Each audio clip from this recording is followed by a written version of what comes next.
Hello दोस्तों, आज मैं एक बहुत अहम मुद्दे पे बात करने वाला हूँ। उम्मीद करता हूँ आप मेरी बात को संजीदगी से लेंगे और आप मेरी बातों से सहमत भी होंगे। पिछले कई सालों से हमारे देश के एजुकेशन सिस्टम का व्यवस्था बहुत ज़्यादा ख़राब है।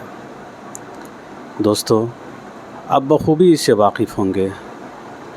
आप भी देख रहे होंगे कि हमारे देश के सरकारी स्कूलों का हाल क्या है। वहाँ के बेंचेस सही नहीं है, वहाँ की बिल्डिंगें सही नहीं हैं, वहाँ जो पढ़ाया जा रहा है ब्लैक बोर्ड पे उसकी हालत ख़राब है। वहाँ जो बच्चों को मिड डे मील प्रोवाइड किया जाता है उसकी भी व्यवस्था बहुत ज़्यादा ख़राब है। कभी खाने में कीड़े निकल जाते हैं, तो कभी जो सालन होता है वो पानी की तरह बहता है।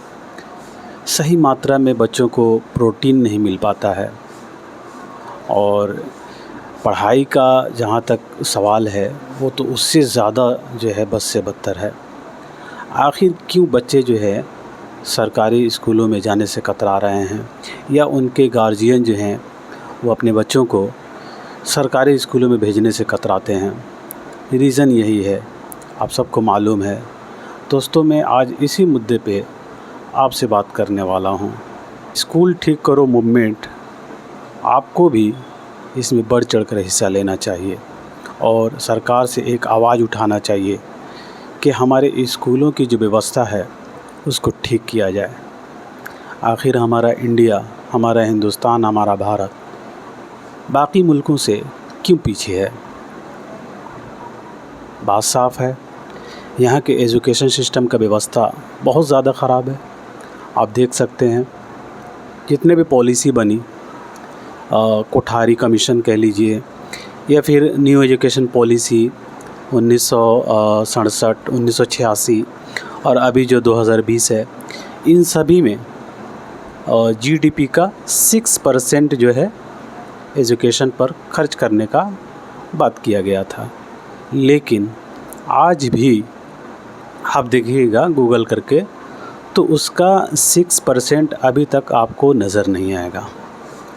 मुश्किल से मुश्किल आपको 4% जो है ख़र्च किया जा रहा है। कोठारी कमीशन ने 1964-66 में जो है इसका प्रस्ताव दिया था, लेकिन आज 2026 चल रहा है और ये टारगेट अभी तक पूरा नहीं हुआ। एजुकेशन सिस्टम ये एक ऐसा व्यवस्था है कि हम अपने देश को इसी के ज़रिए आगे बढ़ा सकते हैं। यहाँ के हर बच्चे एजुकेट हों, पढ़े लिखे हों और उनको सही से जो है तालीम दिया जाए, तभी जो है वो अपने देश को आगे बढ़ा सकते हैं। तो मैं कहूँगा आपसे, आप भी इसमें शामिल हों, आप भी बढ़ चढ़कर जो है इसमें हिस्सा लें और इसमें आप जेनज़ी जो हैं चाहेंगे तो कुछ भी कर सकते हैं। आप जो है एक आवाज़ में जो है सारी व्यवस्था को दुरुस्त कर सकते हैं। तो मैं चाहूँगा आप अपनी आवाज़ को उठाएं। हमारे देश का जो एजुकेशन सिस्टम का जो व्यवस्था है उसकी जो हालत है, उस व्यवस्था को ठीक करने के लिए आप बढ़ चढ़कर जो है आवाज़ उठाएं और आगे बढ़ें और सरकार से ये मांग करें कि हमारे हिंदुस्तान के कोने कोने में जो बच्चे हैं वो सही एजुकेशन, सही तालीम जो है लें और जो भी स्कूल में जो बच्चे जा रहे हैं वहाँ की जो स्कूल की जो हालत है उसको ठीक किया जाए। तभी जो है हम आगे बढ़ सकते हैं, तभी हम विश्व गुरु कहला सकते हैं। कहने को तो हम विश्व गुरु हैं, लेकिन आप देख सकते हैं आप किस आधार पे ये कह सकते हैं कि हम विश्व गुरु हैं? सिर्फ कहने से काम तो नहीं चलता है ना, आपको करना पड़ेगा, आपको दिखाना पड़ेगा, तभी हम विश्व गुरु हो सकते हैं। तो दोस्तों, मेरी एक अपील है सरकार से भी, जो भी नेता हैं वो इस काम में बढ़ चढ़कर हिस्सा लें। हमारे देश के कोने कोने में जो स्कूल हैं उस स्कूल की व्यवस्था को दुरुस्त कराएं और बच्चे को सही मात्रा में प्रोटीन प्रोवाइड करें ताकि बच्चे जो है स्वस्थ और तंदुरुस्त रहें और फिर जो है वो अपनी तालीम को कंटिन्यू करें। आज देख लीजिए जो अच्छे फैमिली से हैं वो क्या कर रहे हैं, बच्चे को सरकारी स्कूलों से निकाल कर प्राइवेट स्कूलों में भेज रहे हैं। वजह क्या है? तो वजह साफ़ है कि आज सरकारी स्कूलों की हालत बहुत ज़्यादा ख़राब है, जबकि हमारे देश में सरकारी टीचरों को बहुत ज़्यादा अहमियत दी जाती है और उनकी सैलरी बहुत अच्छी होती है। जब सैलरी उनकी अच्छी होती है तो हमारे कहने का मतलब है फिर उन टीचरों से अच्छे काम क्यों नहीं लिए जा रहे हैं? उनको गुणवत्ता जो है एजुकेशन, गुणवत्ता जो है शिक्षा, उनसे क्यों नहीं प्राप्त किया जा रहा है? वो बच्चे पे जो है अपना एफ़र्ट क्यों नहीं लगा रहे हैं?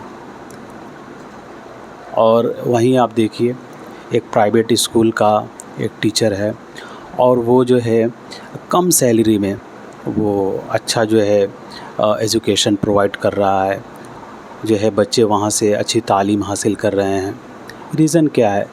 तो वहाँ की जो व्यवस्था है वो अच्छी है, और हमारे सरकारी स्कूलों का व्यवस्था देखिए तो बहुत ज़्यादा ख़राब है। वहीं देखिए तो सरकारी स्कूलों में तो वहाँ के टीचर के जो सैलरी होती है वो हैंडसम सैलरी होती है।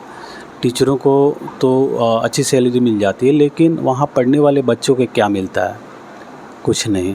और वहीं आप प्राइवेट स्कूल में देखिए तो प्राइवेट स्कूल में जो है टीचरों की सैलरी कम होती है, लेकिन वहाँ का जो एजुकेशन होता है वो बहुत क्वालिटी का होता है। इसीलिए जो है ज़्यादातर लोग जो है वो प्राइवेट स्कूल में अपने बच्चों को पढ़ाने पर ज़ोर देते हैं। आज आप देख लीजिए अक्सर लोग जो है अपने बच्चों को सरकारी स्कूलों में भेजना नहीं चाह रहे हैं। वो चाह रहे हैं कि हमारे बच्चे भी अब जो है प्राइवेट स्कूल में पढ़े, इंग्लिश मीडियम स्कूल में पढ़े, तभी जो है वो एक बेहतर अपनी लाइफ को बना सकते हैं। लेकिन सरकार इस मुद्दे पे सोचती ही नहीं है। अरे भाई, जब आप इतने हैंडसम सैलरी टीचरों को दे रहे हैं तो फिर आप जो है स्कूल की व्यवस्था को दुरुस्त कीजिए और सरकारी स्कूल जो है इसको बेहतर बनाइए।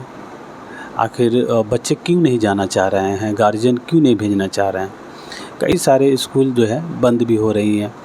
आप देख लीजिए पिछले 10 सालों में मध्य प्रदेश और यूपी की बात करें तो मैं एक आंकड़ा देख रहा था इंटरनेट पे, 93,000 स्कूल बंद हो गए। बहुत अफसोस की बात है कि हमारे देश का स्कूल जो है बंद हो रहा है। आखिर क्यों? वजह आप सबको मालूम है। यहाँ के स्कूल का जो सिस्टम है, उसकी जो व्यवस्था है वो दुरुस्त नहीं है। इसलिए जो है माँ बाप जो है अपने बच्चे को चाह रहे हैं कि प्राइवेट स्कूलों में पढ़ाएं। जो फैमिली जो है वो इकोनॉमिकली जो है वो ठीक नहीं है, वो क्या करेगी? वो प्राइवेट स्कूल में नहीं भेज सकती है, तो वो मजबूरन जो है वो अपने बच्चों को सरकारी स्कूल में भेजते हैं और वहाँ बच्चे जो हैं सही से तालीम हासिल नहीं कर पाते हैं, तो फिर उन बच्चों का जो है लाइफ चौपट हो जाता है, ख़राब हो जाता है।